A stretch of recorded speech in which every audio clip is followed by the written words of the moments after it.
Mirëmbrëma shikues të nderuar, kudo që jeni, ekipi magazinës informative 55 minuta do të vazhdojë edhe sot të trajtojë aktualitetet e ditës. Me Sergio Mbajla, në kryetarin e Odës së mjekëve të Kosovës, do të diskutojmë për gjendjen në shëndetësinë e Kosovës, grevën e mjekëve dhe kërkesat gjithnjë më të zëshme të mantelbardhëve për rritjen e pagave. Po ashtu do të kemi deklarimet e udhëheqësve të Federatës Sindikale të Shëndetësisë së Kosovës. Ndërkohë, as dita e sotme nuk i bëri bashkë pjesëtarët e koalicionit qeverisës me opozitën. Bojkoti reciprok vazhdoi. Do të sjellim edhe trejat e fundit nga vendi, rajoni e Bota. Qëndroni me ne.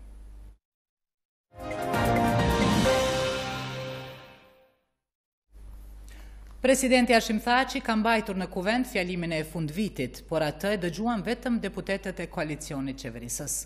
Deputetët e Lidhjes Demokratike dhe Vetëvendosjes e bojkotuan seancën në cilën raportoi presidenti. Ju sjellim disa thekse të fjalimit të presidentit Thaçi. Presidenti i vendit Hashim Thaçi në adresimin vjetor që ka bërë në kuvendin e Kosovës ka përmendur të arriturat dhe dështimet për Kosovën gjatë vitit 2018. Fjalimin e tij e ka nisur me shënimin e dekadës së shtetësisë së Kosovës. Thaçi ka vazhduar të informojë kuvendin dhe kabinetin qeveritar për përfaqësimin e Kosovës jashtë dhe brenda. Ka përmendur vizitat në SBA, Gjermani e Britani të Madhe për të vazhduar edhe përfaqësimin e vendit në forumet më të mëdha ekonomike botërore e rajonale. Dështimet që Kosova të jetë antar e Interpolit dhe mungesa e lëvizjes së lirë për qytetarët e Kosovës në zonën Schengen vlerësoi se nuk janë dështimi shtetit të Kosovës. Jam krenar se si shtet, si shoqëri kemi bërë çdo gjë që është kërkuar nga ne. Kemi plotësuar çdo kriter, edhe për antarësim në Interpol, edhe për liberalizimin e vizave. Mungesa e vendimit të drejtë në këto dy raste nuk është humbje për ne, por nuk duhet jetë as dekurajim që të vazhdojmë për forcimin e shtetit tonë. Mbi të gjitha, këtë e vëmë sepse është në interesin tonë, është në dobinë tonë. Nga foltorja kuvendit ai rëzutuar se nuk do të lejoj as ai as institucione tjera që të formohet asociacioni me kompetenca ekzekutive. Votimi i demarkacionit me malin e zi në janar të këtij viti dhe formimi i ushtrisë së Kosovës për presidentin e vendit janë dy të arriturat më të mëdha për Kosovën. Ushtria e Kosovës sa ai është profesionale me standardet e NATO-s, shumë etnike dhe do t'i shërbej paqes në rajon dhe më gjerë. Krenar me artistët dhe sportistët e vendit për rezultatet që kanë treguar gjatë këtij viti, është ndjer ai, përderisa nuk ka harruar ta përmend Fadil Vokrin dhe Adem Demaçin. Duke përmendur të bërat e shtetit serb gjatë kohës së luftës, Thaçi ka mirëpritur votimin dhe jetësimin e ekipit negociator të Kosovës. Kësaj vlerësoi se vetëm të bashkuar Kosova do të dalë fituese nga dialogu me Serbinë. Ulse në OKB njohje nga Serbia antarësim në BE dhe në NATO, tha se do të jetë rezultati përfundimtar i marrëveshjes. Nga organi më i lartë legislativ, presidenti ka pasur edhe një zotim për presidentin e SBA-s, Donald Trump. Si presidenti i Republikës së Kosovës, nga foltorja e Kuvendit të Republikës së Kosovës, në emër të qytetarëve dhe lidershipit e Kosovës, konfirmoj se Kosova është gati për dialog. Kosova zotohet se do të arrijë marrëveshje finale me Serbinë që në kupton. Një marrëveshje finale, një njohje për Kosovën nga Serbia, ndryshimin e rezolutës 1244, antarësimin e Kosovës në Organizatën e Kombeve të Bashkuara. Lidershipi dhe qytetarët e Kosovës presin me padurim bekimin e kësaj marrëveshje finale Kosovë-Serbi në shtëpinë e bardhë në lidershipin tuaj i nderuari president Trump. Adresimi i presidentit është bojkotuar nga deputetët e partive opozitare, LDK, VV dhe PSD. Ftesës kryeparlamentarit të Kosovës për të takuar me akterët politik që diskutojnë çështjen e bisedimeve Kosovë-Serbi, sot ju përgjigjen pozitivisht presidenti, kryeministri dhe bashkëkryesuesi i dialogut Shpend Ahmeti. Lidhja Demokratike e Kosovës dhe Vetëvendosje e bojkotuan edhe këtë ngjarje politike. Liderët institucional bashkë me delegacionin shtetëror për negociatat me Serbinë u takuan për herë të parë në një mbledhje të përbashkët të këtij formati me ftesë të kryeparlamentarit Kadri Veseli. Edhe pse të ftuar në takim, aty nuk morën pjesë përfaqësues të LDK-s e lëvizjes Vetëvendosje. Për çdo liderët u bën thirrje për bashkangjitje dhe kontribut në marrëveshjen finale me Serbinë. I pari i shtetit shtoi se ekipi negociator do ta ketë gjithë përkrahjen e nevojshme. E kryeparlamentari Veseli tha se bashkimi i tyre ka vetëm një qëllim. Do të vazhdojmë të jemi të fokusuar në qëllimin tonë final dhe madhor, dhe që kam besim që ekipi negociator do të kryej këtë obligim, unë si presidenti i vendit do të jem ai që do të ofroj çdo këshill dhe sugjerim që kërkohet nga ana ime, por do ta mbështes fuqishëm ekipin negociator. Ka vetëm një qëllim pse jemi gjithë bashkë. Është Serbia komi njot shtetin e pavarur të Presidentit të Kosovës. Edhe Kosova komi fitu ulsen organizatë e Kombeve të Bashkuara me atë që jemi shpallën me 17 shkurt 2008. Kjo është. Kemi një koordinim shumë të mirë, po ju tregoj shumë drejt për drejt, takimi ka shku më mirë se sa kam pritur. Bashk kryenegociatori Shpend Ahmeti i PSD-s tha se delegacioni është ftuar më 8 janar në Bruksel, ku do të diskutohet për ecurinë e ardhshme të procesit. Edhe Ahmeti kritikoi ish partinë e tij Lëvizjen Vetëvendosje dhe LDK-n për mos përfshirje në këtë ekip. Po të ishim krejt subjektet shqiptare, do të ishim shumë më të fuqishëm. I kena dhe minoritetet jo serbe në këtë delegacion që po ashtu po dojnë me i mbrojt interesat e Kosovës, pra kemi ketë mjetet veç apo dojnë me i shfrytëzu. Qëse s'dojmë, sepse menojmë elektoralisht, a fitoja hupjon e vota, pse ndalë një fotografi me Kadri Veselin, atëherë do të me lonë politikën, sepse në politik nuk jem hi për çështje elektorale vetëse, jem hi për çështë shtetë. Me ditë që edhe 0 vota i fitojmë nesër, po Kosova është ma mirë, do duhet me ullë bashkë. Kryeministri Haradinaj ishte i shkurtër duke thënë se pajtohet me të gjitha ato që u thanë nga liderët tjerë e ishin të një zëri që nuk do të hapet tema e shkëmbimit të territoreve. Nëse është shkëmbimi i territoreve, nuk pajtojnë me ato që ka thënë delegacioni. Sipas Shpend Ahmetit, misioni i ekipit do të jetë ruajtja e sovranitetit të Kosovës dhe temat e hapura si çështja e të zhdukurve e kompenzimi i dëmeve të luftës. Një seancë tjetër e thirrur para dite ka dështuar që të mbahet. Kjo seancë ishte thirrur me kërkesën e 40 deputetëve të opozitës për diskutimin e draftmarrëveshjes gjithëpërfshirëse të përgatitur nga qeveria për dialogun me Serbinë, por aty nuk morën pjesë deputetët e koalicionit qeverisës. Seanca jashtëzakonshme e kuvendit e thirrur nga 40 deputetë të opozitës për diskutimin e draftmarrëveshjes gjithëpërfshirëse e përgatitur nga qeveria për dialogun me Serbinë nuk është mbajtur në kohën e paraparë. Kjo ka nervëzuar deputetët e partive opozitare, ata të LDK-s, VV-s dhe PSD-s, të cilët akuzojnë për papërgjeshmëri deputetët e koalicionit qeverisës, të cilët nuk ishin të pranishëm në sallë.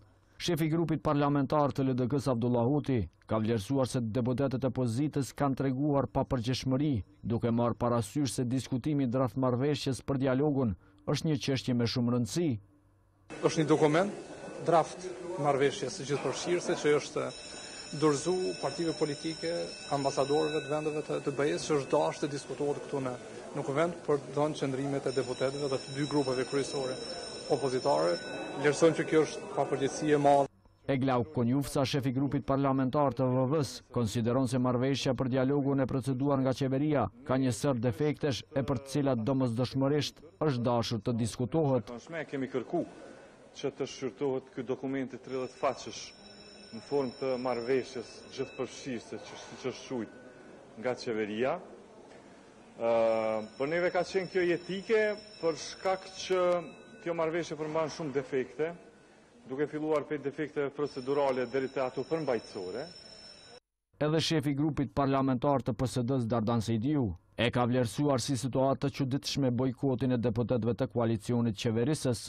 Situatë e çuditshme mes që këto situatat ku e diskutojmë dialogun tash janë të këtu përsërit prej 24 korikut. Në fakt kemi vendimarrje të kuvendit. Kuvendi ka një vendim, një rezolut me të cilën definohet qartazi dhe mirë rruga përpara. I kthehet kuvendit komplet diskutimi për kuvend, për dialog në kuvend. Sejdiu ka shtuar se opozita do të ketë rol vendimmarrës në marrëveshjen përfundimtare në mes Kosovës dhe Serbisë.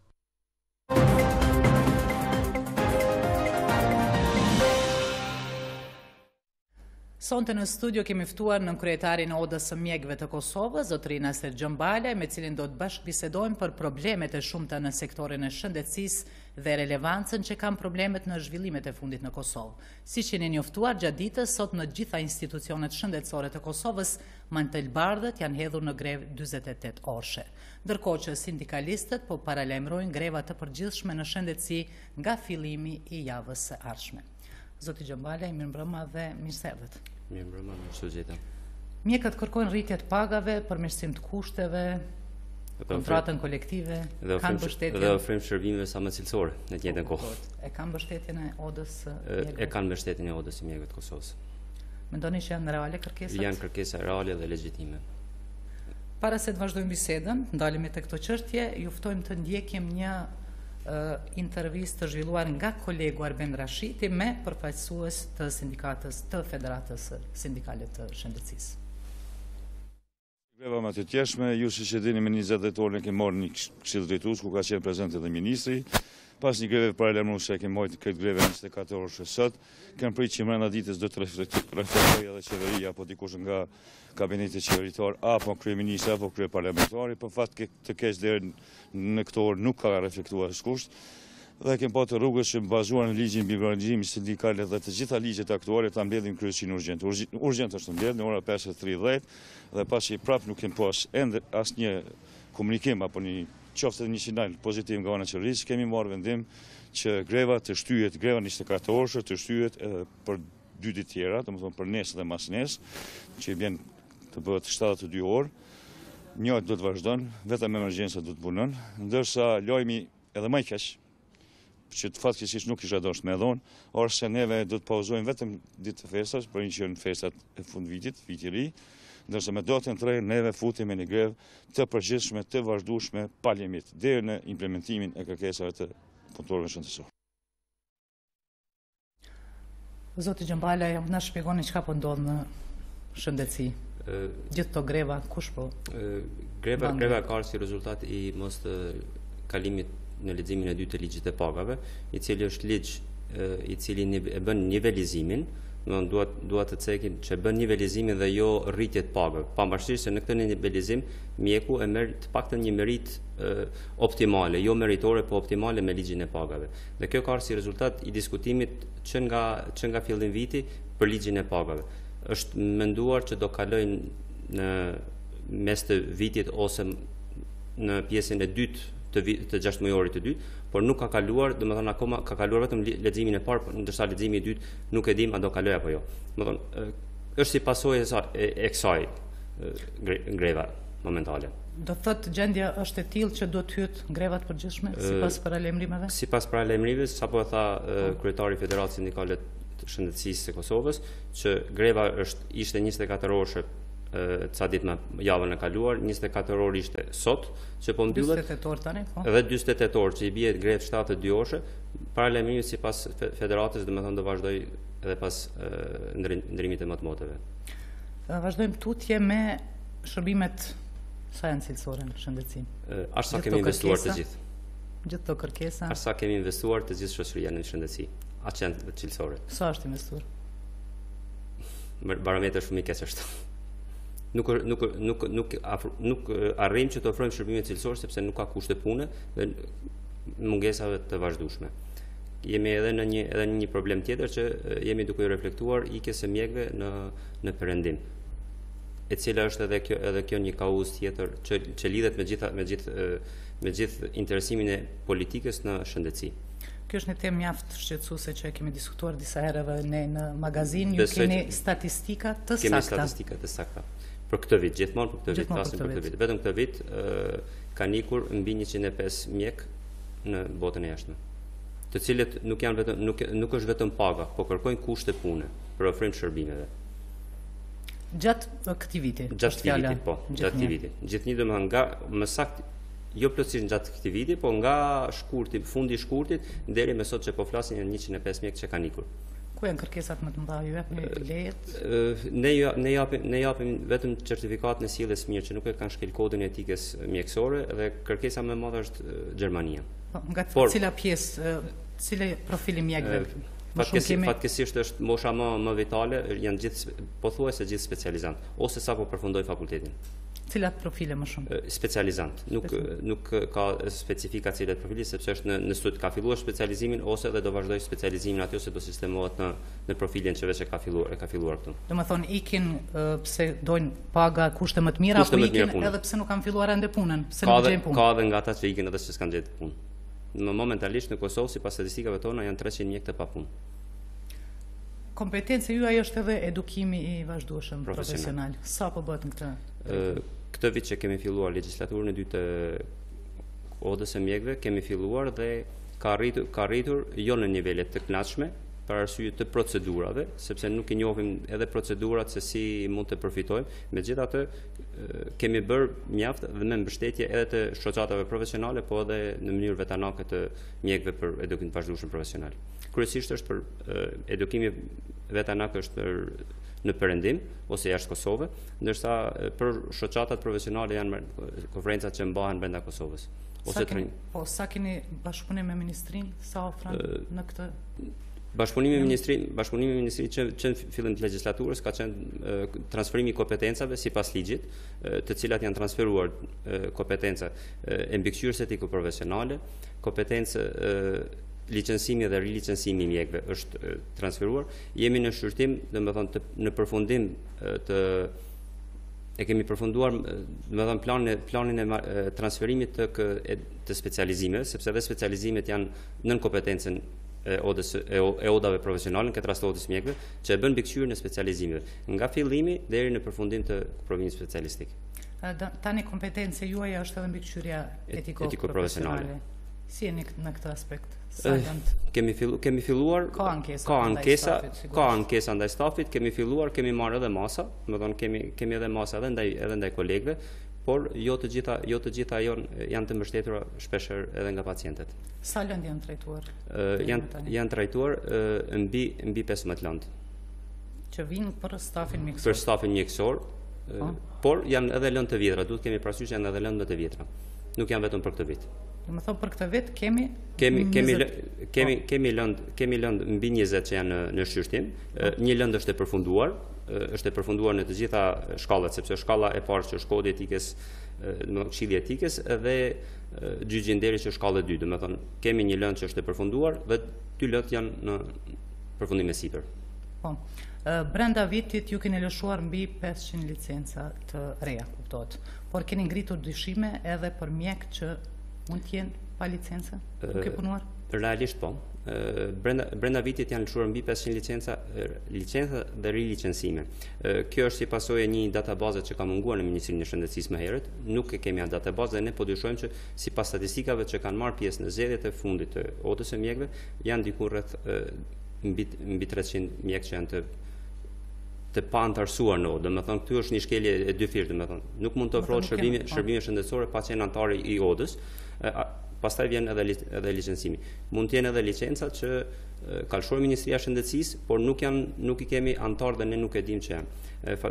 Një shqetësim tjetër është edhe mjekët e huaj. Nga mjekët e huaj janë vetëm 10%, të paktën sipas statistikave që janë 10% janë të antarësuar në odë. Sa keni nga mjekët e huaj? Janë 23 mjekë të huaj të antarësuar. Janë mbi 150 që vazhdojnë punën në Kosovë. Si mund të punojnë ata pa licencë? Ministria e Shëndetësisë ka lëshuar licenca kohë pas koshme, edhe pse sipas rekomandimeve të zyrës ligjore të Ministrisë së Shëndetësisë duhet të jenë antar të odës përkatëse, në këtë rast antar të odës së mjekëve, pastaj të marrin licencat qoftë përkohshme ose të përhershme, siç çon Ministria e Shëndetësisë. Është domeni i Ministrisë së Shëndetësisë që i lëshon licencat e mjekëve të huaj. Keni reaguar ju për këto? Kemi bërë vazhdimisht, kemi shkresa komunikime me ministrinë, domethënë e fundit është që mjekët e huaj duhet të jenë antar të odës mjekëve, pastaj të veprohet. Cila është përgjigjja huaj tyre? Vazhdojnë punojnë. Vazhdojnë punojnë. Gjitha rastet do thotë keni lajmëruar që nuk janë pjesë juaja, dhe megjithatë ofrojnë shërbime, nuk është problem sepse ofrojnë në rrjetet në media bën reklam gjithë ditën, kështu që nuk ka nevojë me raportu kudo më tepër se sa kur shihet ai bën reklam për vete që punon. Po në inspektoratin këtë rast? Inspektorati është në dieni inspektorati, edhe pse inspektorati është i kufizuar në këtë sepse një vendim është i dyzuar që mund të inspektojë dhe nuk mund të inspektojë. Atëherë ju falenderojmë që ishit në studion e magazinës 55 minuta. Ishte kënaqësi.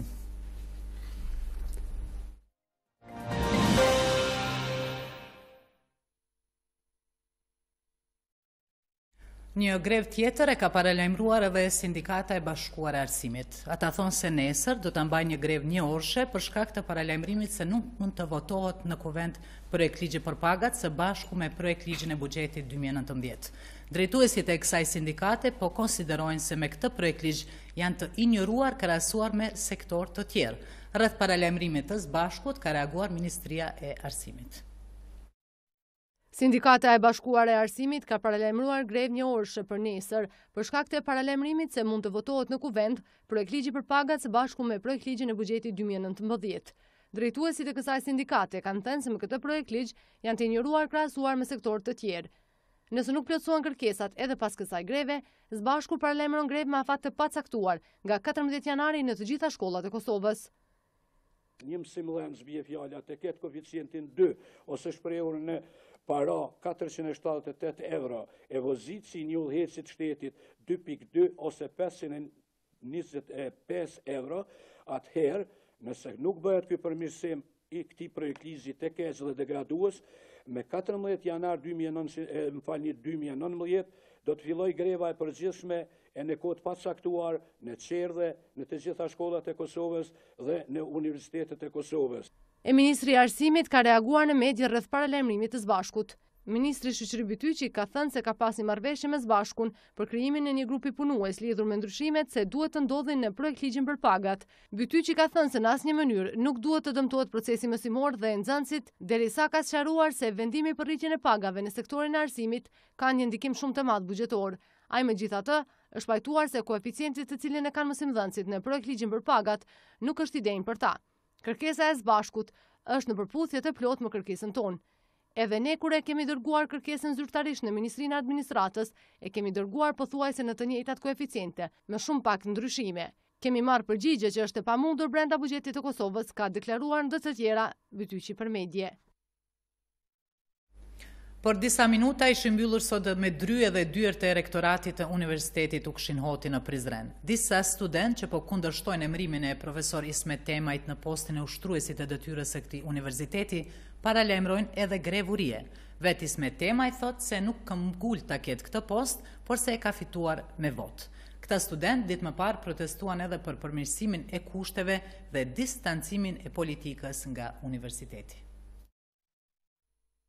Parlamenti studentor i Universitetit të Prizrenit i kishte ftuar studentët në bojkot të ligjëratave, ndërsa ka ndërmarrë edhe një aksion simbolik, duke mbyllur dyert e universitetit me qelës dhe ka vendosur fotografi të kryesuesit të Këshillit Drejtues me disa figura të tjera politike. Kemi mbyllur dyert e fakultetit me zinxhir dhe pastaj kemi vendosur tu që të qëndrojmë përballë rektorit. Pastaj ka ardhur edhe policia, ku ne kemi biseduar me ta dhe e kemi marrë një vendim që së bashku të presim edhe gjyqësore, që mos të hapen dyert. Pastaj disa punëtorë këtu të administratës që janë dhunshëm kanë marrë dhe i kanë hapur dyert. Studentët janë të ndarë në dy pjesë. Përveç këtyre që e kundërshtojnë emërimin e ushtruesit të detyrës së rektorit, ka të tjerë që e mbështesin atë. Përgëzoj shumë rektorin e ri, realisht ai nuk ka pas nevojë për rektor, po Universitetit Prizrenit i duhej një rektor si Ismet Temaj. I duhej një rektor si Ismet Temaj, i ka mungu shumë një rektor si ai. Ndërkaq profesori Ismet Temaj ka marrë postin e ushtruesit të detyrës të këtij universiteti. E quan të keqe simbolikën e mbylljes së dyerve me qelës dhe i dha vetë urdhër administratës që ato të hiqen. Thotë se nuk insiston ta ketë këtë post, por e ka fituar me votë. Kam qenë konkurent, kam fitu. Edhe ka pas një mas sigurie, ka që fëqëzu vendimin, për këto janë da kompetent këshillin drejtues. A kishte korum kër ju u emëruar ushtrues detyra? Tash ato janë nuk hinë kompetent bordit, është respektohet hierarkinë. Sekretari përgjithshëm i këtij dikasteri e quan të jashtëligjshëm emërimin e profesor Temajt ushtrues detyre. Ai ka bërë ankesë në Inspektoriatin e Punës për mënyrën e këtij emërimi. Por në rastin e zgjedhjes së ushtruesit detyrës rektorit, edhe në rastin e zgjedhjes rektorit, duhet me qenë 5 anëtar me të drejtë vote. Çka që unë jam sekretar i përgjithshëm me të drejtë ex officio. do më marrë pjesë, por nuk kam të drejtë vote, po korumin e baj. Por në këtë rast, edhe me qenë unë në prezent, në mbledhje, ushtruesit e tyre tregtorë të rektorë nuk zgjedhet. Hanën kur e ka marrë vendimin për ushtruesit se kena ndëgjuar vesh nga mediat, në inspektoratin e punës, me autorizim të senatit, kam quar në inspektorat punës zgjedhjen e këtyna, po presim përgjigje. E studentët paralajmërojnë për shkallëzim të protestës. Nesër thonë se do të hynë në grevurie. Do të vazhdojmë që nga nesër me grevurie. Këtu në fakultet, në universitet, të rektorate. Ditë më parë këta studentë protestuan duke kërkuar përmirësimin e kushteve për mësim dhe distancimin e politikës nga universiteti. Në vazhdim, shikues të nderuar, do të ndjekim një intervistë me kryeparlamentarin Kadri Veseli të zhvilluar gjatë ditës nga kolegët tanë. Thash pra që do të flasum për ngjarjet kryesore, por fillimisht desha të marr një opinion tuaj për takimin e sotëm dhe mos pjesëmarrjen e dy partive opozitare, pra vetëvendosjes dhe LDK-s. Si e keni parë? Duke pasur pranë vetës Shtetet Bashkuara të Amerikës, një fillim shumë i mirë. Kemi pasur diskutim shumë serios për vetë faktin se jemi duke i bërë bazat e procesit dialogut, duke ja për mbështetje delegacionin shtetëror cilën e kemi. Ligjin do ta kemi shumë shpejt Kuvendin e Republikës Kosovës. Kosova përmes takimit sotshëm, cili do të vazhdoj edhe takimin e nesërm me vendet anëtare të Kuintit dhe Bashkimit Evropian, po thot me me shumë seriozitet, po dialogut, i cili është Kosova shteti pavarur sovran, Kosova me sovranitet dhe integritet territorial, Kosova 17 shkurti 2008, Kosova në këtë proces dialogut shkon me qëllim shumë të qartë, fitimin e ulësët në Organizatën e Kombeve të Bashkuara dhe njohen nga Republika e Serbisë. Kjo rrugtimi jonë, kjo do tjetë edhe finalja e dialogut për këtë jenë sigur qytetarët e Republikës Kosovës. Presëm që Lidhja Demokratike e Kosovës e Lëvizja e Vetëvendosja të marrin përgjegjësitë para qytetarëve. Kjo nuk ka të bëjë me pozitë dhe opozitë, kjo ka të bëjë me qytetarët tanë, kjo ka të bëjë me vendin, ky shtet i pavarur dhe sovran është më shumë të i qytetarëve tanë. Ne kemi për obligim të bartëm vullnetin e tyre, në mënyrë dinjitoze të mbrojmë vullnetin e tyre. Kur jemi sot të dita sot me patëm një seancë, e cila nuk arriti që të zhvillohej sot në Kuvendin e Kosovës, sa i përket dialogut e thirrur nga dy partitë opozitare. Ka pasur një ftesë për seancë të jashtëzakonshme, cilën e kemi respektuar, edhe pse politikisht nuk ka qenë korrekte në njëjtën kohë kur e kemi pasur ftesën 2 ditë më herët për një takim në cilin kam ftuar edhe ekipin negociator, edhe i përfaqësuesit e institucioneve dhe partive politike, të rasin po të njëjtën moment, të rasin edhe seancën e jashtëzakonshme cilën e kanë kërkuar partitë opozitare, e kemi përcaktuar kohën, por dëshimin cilën e ka opozita në vetë vete, duke mbledhur 40 nënshkrime thirrin seancë të jashtëzakonshme, duke qenë vetëm 20 deputet në seancë. Nuk mund ta përmbyll me akuza ndaj nesh, si partitë opozitës, as dështimin e vetë nuk mund ta mbuloj me faktin se nuk janë serioz në atë çfarë kërkoj. Unë besoj shumë se duhet me elan i natët mes vete. Duhet fokusohemi në pjesën qendrore e cila është interesi qytetarëve. Duhet fokusohemi në pjesën e materializimit deri në fund dëshirën qytetarëve tanë dhe ajo është ulësa në Organizatën e Kombeve të Bashkuara. Përderisa bota vazhdon të jetë e trazuar, në shumë vende të saj njerëzit përpiqen të gjejnë qetësinë. Këtë edicion të magazinës informative 55 minuta po e përmbyllim me video pamje që shpalojnë se sa dhe si gëzohen borës finlandezët. Nga unë dhe ekipi realizues, natën e mirë.